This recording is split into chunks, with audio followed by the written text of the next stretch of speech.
Oh, lagi menghadiri akad nikah. Oh, Ya udah, nggak apa-apa, nggak apa-apa. Salam aja, saya lagi dengan masyarakat di pasar ya. Ya. Ada Pak Sekda nggak di situ? Nggak ikut ya? Tidak ada. Oke, oke, sampaikan salam saya ya. Ya, makasih. Ini lagi kita telepon Pak Gubernur, tapi lagi kondangan.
Ya, menuju kepada pencapresan itu sebaiknya para kandidat ini justru menampilkan prestasi-prestasi yang pernah dilakukan di wilayahnya.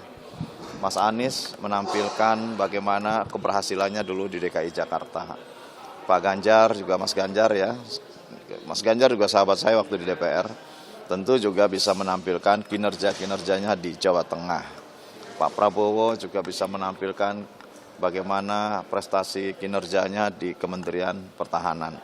Artinya kalau kemudian ini dijadikan jargon politiknya di dalam menuju tujuan politiknya ke depan, saya kira ini akan menjadi kontestasi yang sangat menarik gitu ya. Artinya adu prestasi,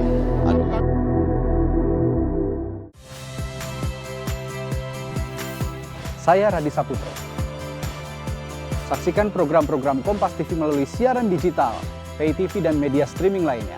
Kompas TV, independen, terpercaya.